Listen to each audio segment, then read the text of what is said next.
There it is. matcha.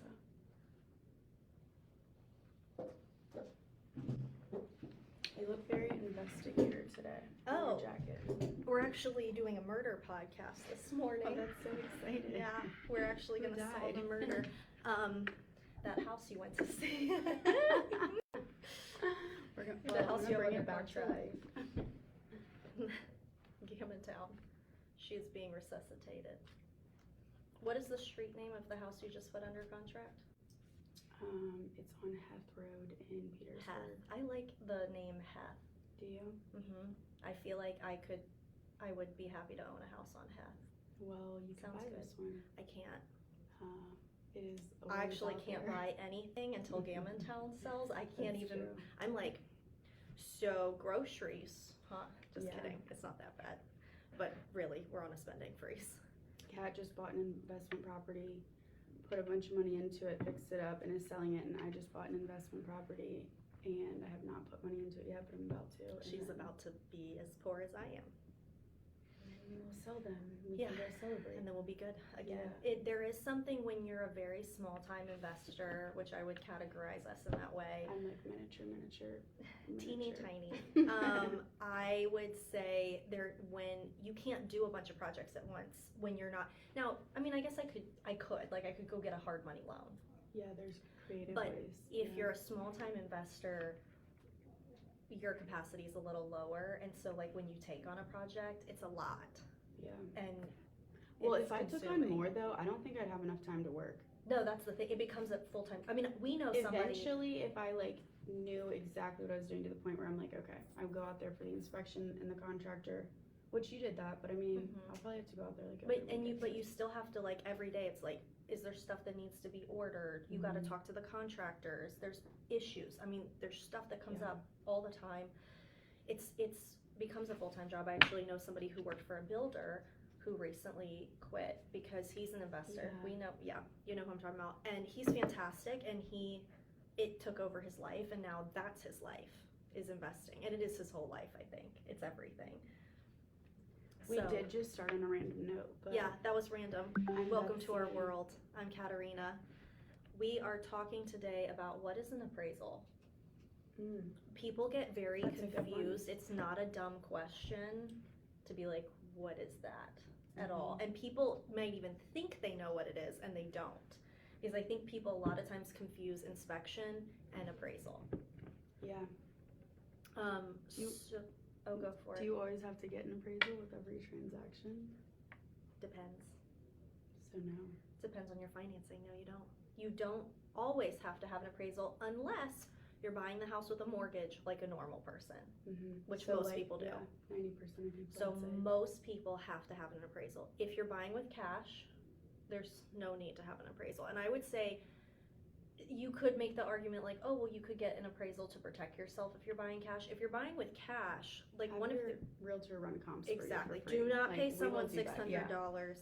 To Any go out. appraisers out there are gonna be like, why would they crap on my job? Well, But it and don't. the only other caveat to that is if you have a loan and you're putting a significant amount down. Typically, this is like 50% or more. Yeah. There's the occasional where if you really try to push and apply for it and all this stuff that you could probably not have one on a 20% loan, You but could it almost never happens. sometimes they're doing this more and more, get an appraisal waiver if the system that the lender, it's something with the systems that the lenders are using. If the system says, oh, this is slam dunk value, cookie cutter, like if your got debt it. to income ratio is out the roof, like If everything's your really credit's clean high, and it the said, loan's the great. algorithms say like, oh, the value's there on this house.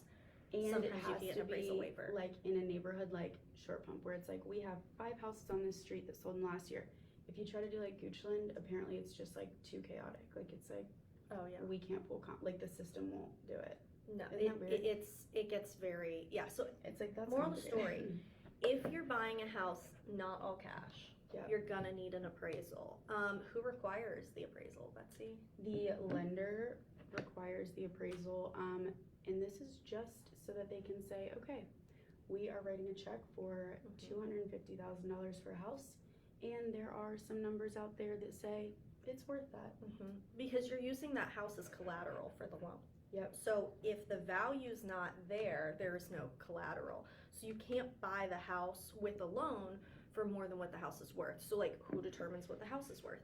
Now, back before the housing crash of 2008, it was Wild West. Like, you just tipped your appraiser and you could get whatever value you wanted. I mean, there was so little regulation on it.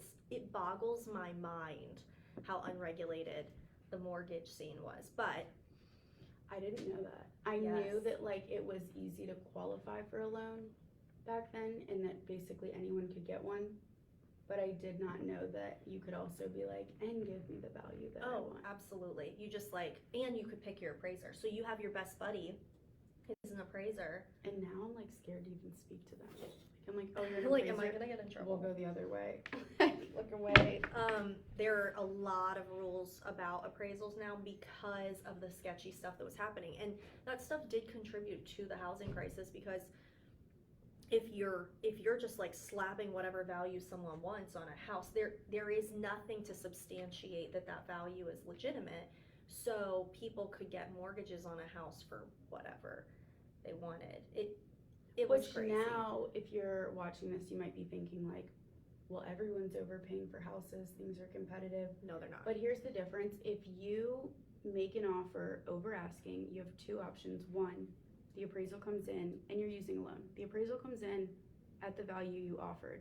Or it comes in a little bit low, and then if you bring cash over that loan value, if you were to then default on your loan, you would only have the loan for the price that was the appraised value. So like if the bank had to take it back, you know what I mean? Versus just tipping a appraiser to be like, just give us the value we want. It's a $500,000 house. Can you make sure that no one has messaged us on Instagram or anything? Any fans? I don't know why I didn't turn the phone around, because last time we got some great interaction from our inspector Juan, and then for some reason I have the camera facing this way. Okay, so let's back up a little bit. What is an appraisal? How would you describe an appraisal? It is an evaluation of the house based on condition, size, finishes, and it is a comparison of other homes in the market at that same size and finishes and Basically structure. Like we're it's a trying to get it. report that shows what the value of the house might be based on other houses that are similar that have sold recently. I mean, it sounds simple. It's actually very complicated. Like when I took my broker class a little over a year ago, there's this whole section on appraisals, and I was like, this stuff gets a little complicated. Now, our residential appraisals are not as complicated, but there are versions of appraisals that get like kind of intense. Well, it's kind of interesting too because they look at things, like ideally we would want to have the same numbers. When I go to a seller and say this is But we don't this is what your house worth, always. we would want to be on the same point that the appraiser's thinking of it. But sometimes there's two things. One, the buyer, they're not looking at what the buyer's willing to pay for it. So sometimes, competitive offers, that comes into play. But two, they sometimes have different rules that we don't have. Like, I think like I didn't know a log cabin, you absolutely can only compare to a log cabin. Like there's just specific things that there are certain little rules and tricks standards they're trying to follow. I've also seen appraisals. This is what I'm saying. There are appraisers that do a really good job. Okay, I'm not here to say that all appraisers suck, but let me complain about them for a second. I have seen some appraisals that to me are indicative of someone analyzing the market who does not understand that market. So like I've seen an appraisal that was done in Goochland for a house that was on the western side of Goochland, and they used comps on the eastern side of Goochland. I mean, those are two different planets. Those are not the same buyer. Like someone who lives in western Goochland wants land and space and privacy, and they have like a dream to have a farm. Like that's western Goochland. They want to take an hour to get to the city. Someone in eastern Goochland would like to get to the city in 15 to 20 minutes, and they like it rural, but they want short pump up the street. Not the same person. You cannot compare the houses on those two sides of the county. And like, to me, I'm like, okay, this appraiser does not understand the real estate Yeah, in you Goochland. do need to know location, and if you To don't have know accurate location, value. you need to understand, like, you need to have some radius or something, yeah. Right. So an appraisal exists to determine value so that the bank knows that the collateral for your loan is what it needs to be. And this is regulated by the powers that be, higher powers than the bank. So it's not even just, which don't go to the bank if you want a mortgage. We call it the bank. Don't get your mortgage from a bank. Get it from Please a don't. lender, like a company that lends You may money never for get this. a loan if you actually You go to the will bank. never close. Heaven Okay, forbid you having need a to talk house. to them on the weekend, you know, when we're actually Yeah. looking at houses. But, Or after 5, when you're out of work and can go look right, at houses. or in the evenings when you're actually looking. So the lender has regulations they have to follow so that they can sell these loans once they're closed. And part of meeting certain standards is that there has to be an appraisal. So the lender requires it. Who pays for it? The purchaser pays for it with their closing costs. So if you're, Yes. seller pays You can pay for it out of pocket early on, or it could possibly be paid out of closing. It's like, depending on the house, $600 to $800, wouldn't you say? Yep. The more complicated, larger, rural type thing might be more expensive. Like a townhome in Short Pump's gonna be probably like 600, I would think. Yeah. So it does cost money. You have to get one. It is required. But you as the buyer or you as the seller really have nothing to do with it. Like, the lender orders it from a third-party vendor who does a random assigning. So no one can pick the appraiser, because what if you have the appraiser in your pocket? What if they're your best friend? I thought they could have, like, certain companies could have, like, go-tos or favorites. No. Now, the lenders will have, like, I think, a list of appraisal vendors that they go to, but the lender cannot pick the appraiser, and we can't pick no one can pick the actual appraiser, because then you could pick somebody who you just know will give you the number that you want. And then technically the lender themselves, the loan officer who's originating your mortgage, cannot speak to the appraiser. Really? Because there was too much shady stuff going on back in the day. It's interesting because the seller's agent can speak to the appraiser, right? Yes, the agents can talk to the And, like, appraiser. we're the ones who know what the offer is. I mean, they know the purchase price too. Yeah, it's kind of silly because it's like the lender doesn't know stuff that we Yeah. don't know. And we're the ones who run the comps. The lenders don't run the comps. So we're the ones that are gonna say, like, here's this, Right. $800,000 comp estate that you agent. should really use, and here's why you should use it. And if you do all their work for them, they might. A good real estate agent, if they're worried about your appraisal, like if we sold the heck out of your house and we're like, I don't know if this is gonna appraise, we're gonna try to get the value. We're gonna talk up the house, explain to the appraiser what a great house it is. Yep. It doesn't always work. It doesn't. Sometimes it's just not there. Sometimes we just really sold the heck out of it and there is no evidence. And we'll usually tell our sellers ahead of time, like, yes. this is what market evidence we have. Like, you can go with this offer. That's great. Here's your risks with it. And then obviously some people. Yeah, I just had one under appraise and I had told, it wasn't a big freak out for my sellers because I had told them, like, this is where my comps are. I'll try for here because it is there's nothing on the market and it is a cute house. We did a good job marketing it.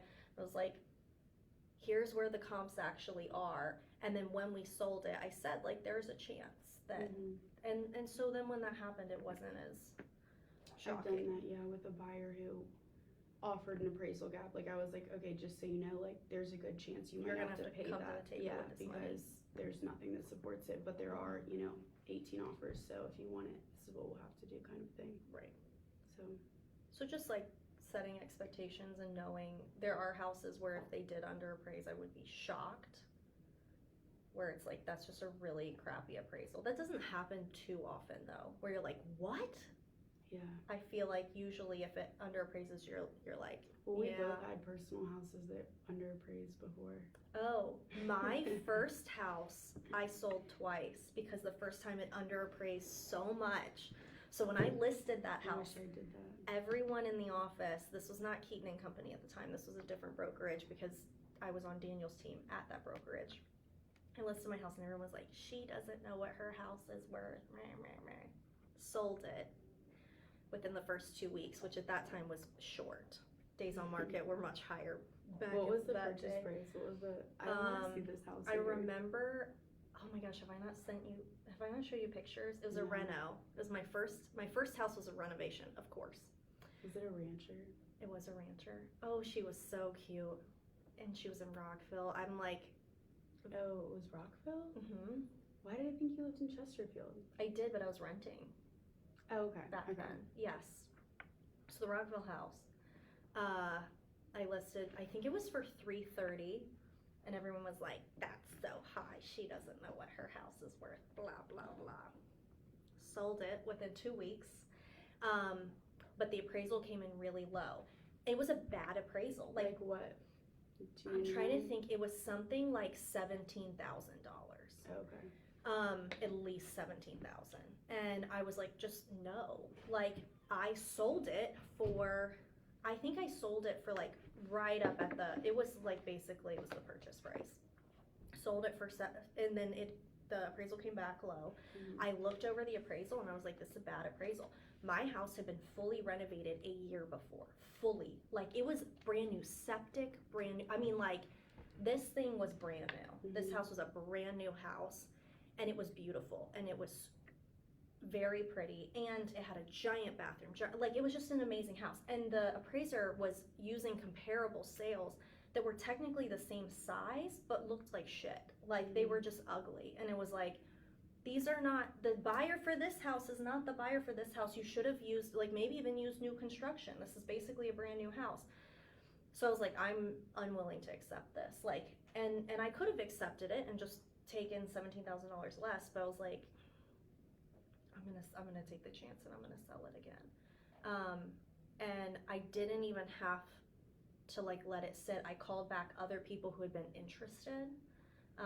And one of them was someone, like, I had tried to get a hold of them before I accepted this offer, and I couldn't. That agent, like, I think she just missed my calls, honestly, because I think her clients were upset that it went under contract, and I was like, I tried to get in touch with you. But I got in a hold of her, and they were still pining over my house, and so I sold it for more money, like $335 or something like that, and it appraised. Like, I knew it. So mine was worse because I don't know what our offer was at. It was something like $295 maybe. In the appraisal, we had it listed at $249, and the appraisal came in at $260, and we only agreed on coming up. The buyers brought $10,000 over, so I think it closed at $270. But we had already bought another house, and It was time to go. Yeah, so it was like, yeah. And I will say, like, it's a tough position to be in as a seller, and it's a gamble. yeah. Like, if you try and sell it Well, again, you it could could be also, worse yeah, next time. exactly, yeah. You could get a go worse back on the appraisal. market, yeah. And You could sit, and I remember there was a window of time, because I had moved, I think I was married at the time, and I had my 2 giant nasty dogs, and I had moved us. I had got an early possession agreement on a duplex that I wanted to buy, but I couldn't buy the duplex if the house wasn't sold. Oh, yeah, what So did you do? I was paying her rent for the entire duplex so that we could stay there, and it was part of incentivizing her to sell it, because I got that thing. Should have held on to that property, but anyway, I let a friend buy it, so that's good. But so I incentivized the seller of the duplex. Just like renting too. I hated being a landlord. I talk can't about manage that all the property time, and anymore. I'm like, it's so. I don't know. You use property management companies. Don't do it yourself. It's horrible. But I incentivized the seller of the duplex by saying, like, okay, we're gonna early possession, and I'm gonna give you this much money to live there. And then once my house closes, I'm gonna close on the duplex at this amount or whatever. So there was a window of time because of that appraisal difference where I had to sit on the first house, but I was paying the mortgage on that one, and then I was also paying this The rent for this the duplex. rent, which was a good amount Mhm. because it needed to really incentivize her to let us live there and take both sides. So I was paying both, and I was a very new agent at the time, and I was like, if this doesn't work in a certain time frame, I'm gonna run out of money. Like, I was like, I think my brother would loan me a couple grand if I needed it. That was my plan. I was like, okay, one more, if this gets screwed up for one extra month, I'm gonna have to go to my brother and ask for a couple $1,000s. And luckily, the second time I sold it, everything went well, it went smooth, we got, everything worked out, but it was getting real close where I was like, when did "Might you run out." purchase that duplex? Like, when did you already make an offer on it prior to this one selling, or? Yeah, yeah, I did. I got it under contract and then went and sold my house. Okay. And that's why the possession agreement needed to exist, because I was like, I can't close on it without selling my house, but I want to be under contract with you. So if I'm giving you money, and she had been sitting on the market for a while, the duplex was like a hidden gem. I was about to say, now that would never happen. No, It because would be people like, understand now, but then it was like this ugly little house in Goochland, Why don't we central should build Goochland. duplexes? Because, you can't build them in places like Goochland anymore. They have to be grandfathered in. Really? Why? Because the county's a bunch of old. Wait, what about that one we were looking at the other day? That was like 5 units on. I mean, it wasn't. Maybe That that's was why Cumberland. Maybe that's why they couldn't But also, get the septic but also permit. they don't. You can't build them anymore. If they were built back when no one cared what you were building, sure. But now, if you go to build a multifamily unit out in the country, the counties, the powers that be, the old men in charge are like, you can't put multifamily. We're not developing out here. Really? Oh yeah, they won't have it. Otherwise, I'd totally be doing that. Everybody we would should be. build them in the city or something. Yeah. So the city, you get that's why you can have row houses or. That's But gonna be our still, yeah, project today. multifamily's harder Coming soon. coming soon. And that was, I didn't know, I can't remember, they actually used regular single family comps for that how appraisal, could because they- there's literally not duplexes in Goochland. There's Yeah. 3 in the entire county, and obviously they're not sold all the time. So they use single family homes to appraise those. But Which is crazy. so moral of the story is, it's not always an option for a seller to sell a house again, because you can run out of money. Yeah. And I came very that was close. the thing. We had borrowed money for a down payment on this other house. Yeah, We're to already get- closed on that other house. So I'm like, oh my gosh, I need to get this money back too. We borrowed it. It was just. Yeah, and I cut it real close. Yeah. But 17, but it also, it is worth it was a very different market too, because what you sold that house for was amazing. You were working Yeah. the market. When I sold mine, things weren't that crazy. Yeah, we had gotten a great deal, an insane deal. And then And did it still work to sold the house. 21,000 of brass, but it was it still felt like we just You were lost giving something up. 15,000 or something, yeah. Which is why, if you were an agent selling that house, setting expectations with your sellers would be important, because it might never appraise. We could sell I it just 5 couldn't set my times. own expectations. I'm gonna be disappointed. It is funny when you do it yourself, but I think that's also why it's important to work with a real estate agent who's at least bought a house before. Mm-hmm. I know many People, real estate agents. If you're not investing in what you're selling, what are you doing? Right, it's if I was hey, you want to buy some Rodan fields? You should buy some Rodan fields. I love Rodan fields. And then you're oh, what do you use? And I'm Clinique. Proactive, yeah.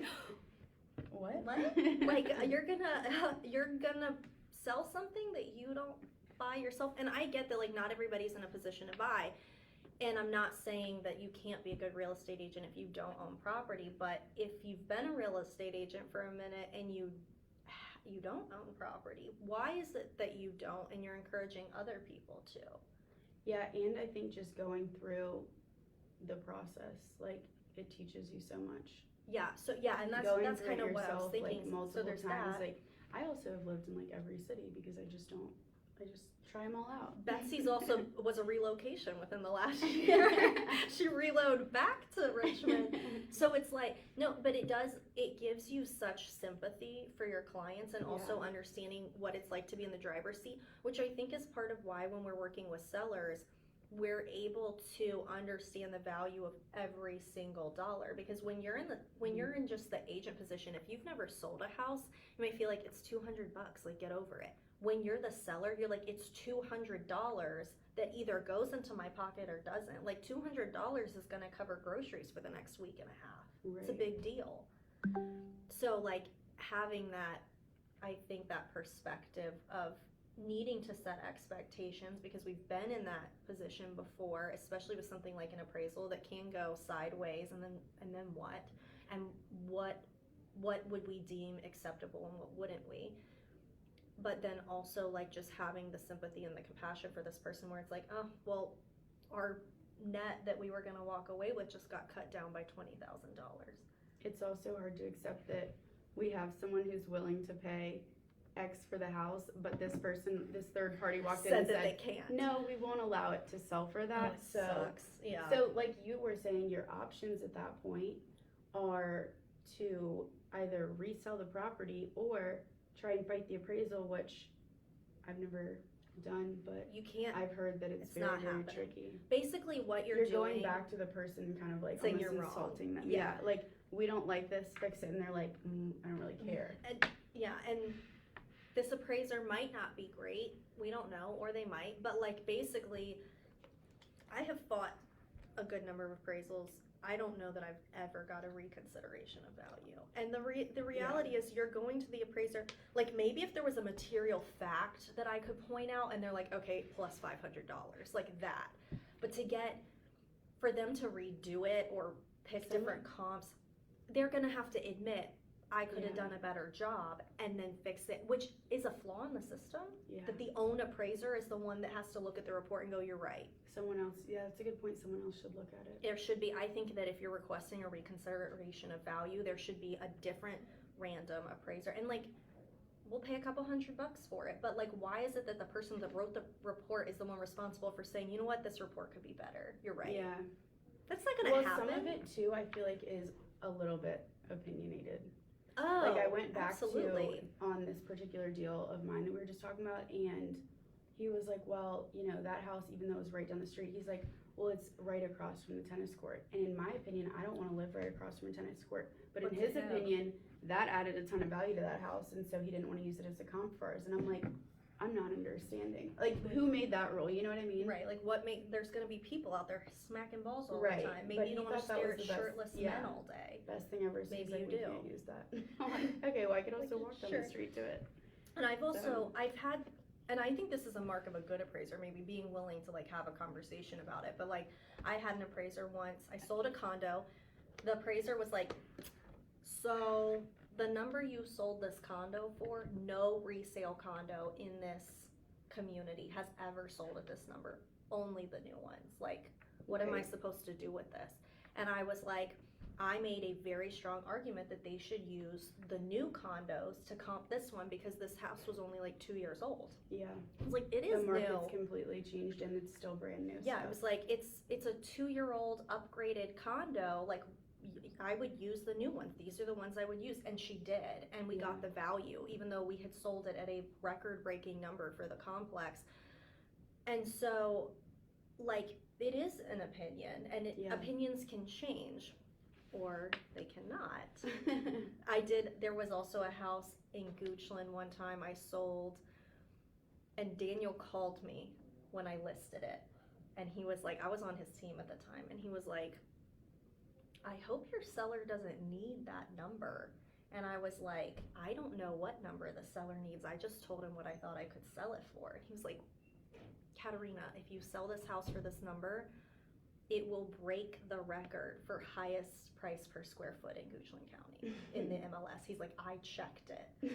I was like, well, I'm gonna be honest, Daniel, I don't have legitimate comps. This house was teeny tiny. To be totally transparent, this wasn't a multi-million-dollar house. This was a teeny tiny expensive house. It was a little reno. Yeah. on a great piece of property. And I had a number for my seller, and it was just what my heart thought we could sell it for. Like, we don't do often. we don't, we let's don't be just, clear. because we're all in we love don't- with a bigger number than we. Yes, but in this instance, they're really in that area. The only houses, like if you got a piece of land like that, you're building $1 million house on it. So he had this tiny little Existing dumpster house fire that he- of a rental. yeah. And he renovated it. I like advised him on what to do. He renovated it. It was so unique. And I just gave him the number. I didn't ask him what he wanted to make. I didn't ask him what it needed to be. I just said, I want to try to list it this. And I had told him, I was like, I can't support this. I just am so familiar with the market right here that I want to try. So I listed it. Daniel was like, what are you doing? I was like, it's just, my heart feels like this is gonna work. And I did sell it. And then I was like, this is amazing. The agent who was the buyer's agent is a terrible agent. I had worked with him before and I was like, oh no. But he brought me the right price. And then I was like, the appraisal. And I told my seller 1,000 times, like, it really won't appraise. Like, it'll be a miracle. But I just pulled comps. I went and justified it the best that I could, and we got the appraisal, and it worked. It did. And also in that situation though, like, you've got to think if an appraiser has 4 other places they're going that day, and they're already thinking in their head, how the heck am I gonna find anything to go with And I'm this handing little you the comps. 800 square foot house? It's out in Duchland. There's nothing around it this size. It was probably smaller than that. And Oh, it was like if you hand 600 them square feet. the answer in that situation, they might be like, perfect. Yeah. Oh, I mean, because I sent them like it was like 600 square feet. I sent them like 1,200 square foot properties that and weren't in here's that why- area. Yeah, here's why this works. Yeah, I'm like, and- oh look, these are both small. Like, I Right. mean, I made such an argument because I was like, Otherwise, they would have had to do that. yeah, though. and How- like they can't just say, well, we can't find anything. no, You they have to, be able to find to, something. yeah. So like, the moral of the story is, we try. Yeah. We try to make our arguments. Sometimes they work, sometimes they don't. And when they don't, like, you have to make a decision of like, are we gonna get better than this? Probably not. I just had one that underappraised, and I was like, I don't think it's a bad appraisal. I don't think that we're gonna get a new value. I don't think it's ever gonna appraise for more. And I had told them beforehand, there are not comps to support this number. Yeah. This is where the comps are, but we sold it over here. We'll see what happens. You kind of, this is the best thing. So the community that I live in right now, every single unit sold within like 10,000 of each other. This one person sold their unit for like 60,000 more with cash. Everyone's now selling and everyone's getting that higher number. Is that not crazy? They just created I a live in new- a townhome community, so it's that's the only community you use for that comps. Well, they probably made that house really cute, marketed it really well, sold the heck They out did. of it. So now, but all these like dumps are literally selling at that same price.